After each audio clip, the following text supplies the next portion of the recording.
Hello everyone. कपाल झरेर टेन्सनमा हुनुहुन्छ, अब टेन्सन नलिनुहोस्। अब यो गाउँघरमै पाइने यो म्यारिगोल्ड भन्ने फुल, इङ्ग्लिसमा चाहिँ म्यारिगोल्ड भन्छ, गरी नेपालतिर चाहिँ 12 बजे फुल भन्छ हैन। यो 12 बजे चाहिँ 12 बजे मतलब 12 बजेतिर फुल फुल्छ नि यो फुल, त्यसैले यसको नाम चाहिँ 12 बजे हो हैन। यसलाई टिप्नुहोस्, टिपेर अनि पानीमा उमाल्नुहोस्। पानीमा त्यो पिङ्क कलर ननिस्केसम्म यसलाई उमालिराखेर यसलाई अनि यसले चाहिँ हजुरको कपाल झर्नबाट धेरै हेल्प गर्छ।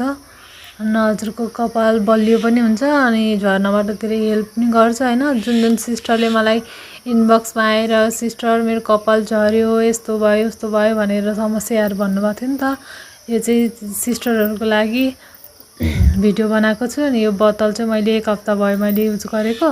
पहिले बनाएर लगाएको थिएँ, अब फेरि लगाउन लागेको छु। मलाई चाहिँ राम्रो रिजल्ट आइरहेछ। मेरो अपरेसन अगाडि चाहिँ मेरो अगाडिको कपालहरू सबै झरेको थियो। अनि त्यसपछि मैले चाहिँ 1 हप्ता भयो यो युज गरेको, राम्रो भयो। अनि यसरी यो उमालेर हैन, यस्तो पिङ्क कलर निस्किन्छ। अनि यसलाई निकालेर चिसो बनाउनुहोस्। अनि म्यारिगोल्ड पात यसरी मसल्नुहोस् कि, अनि मसालेर अनि चिसो भएपछि यस्तो डब्बामा स्प्रे गर्ने खाली डब्बामा राख्नुहोस्। राखेर चाहिँ अनि हजुरले कता कपाल झरेछ हैन, सबैतिर लगाउँदा नि हुन्छ। हुन त जरामा लगाउने हो, फेदमा लगाउने हैन। मेरो चाहिँ जरामा मेरो चाहिँ बाक्लै छ के पछाडि कपाल। अनि अपरेसन गर्दा चाहिँ यता अगाडिको कपालहरू हल्का झरेको थियो कि, अनि त्यही भएर मेरो कपाल निधार चाहिँ ठुलै हो। अनि मेरो कपालहरू यसरी झरेको थियो। अनि मैले चाहिँ 1 हप्ता भयो युज गरेको, फेरि राम्रो भएर अनि फेरि मैले युज गर्दैछु हैन। यसले चाहिँ हजुरको कपाल झर्दैन अनि कपाल पलाउँछ पनि, राम्रो गर्छ। हजुरहरू पनि ट्राई गर्नु होला। हाम्रो गाउँघरमा सजिलो तरिकाले यो फुल पाइन्छ। यसको नाम 12 बजे, यो चाहिँ 12 बजे फुल फुल्छ नि त, अनि त्यही भएर यसलाई चाहिँ 12 बजे भन्छ हैन। इङ्ग्लिसमा चाहिँ यसको रोज म्यारिगोल्ड भन्छ।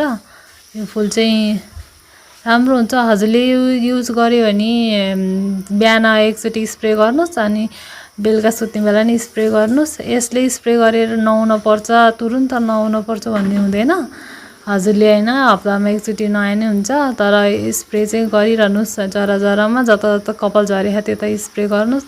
हजुरको जादु त एकैचोटि कहाँ हुन्छ र, यस्तो कपालहरू झरेको हजुरले 1 महिनामा चाहिँ राम्रो रिजल्ट पाउनुहुन्छ हैन। आज बेलुका लायो भोलि बिहानै कपाल राम्रो हुन्छ।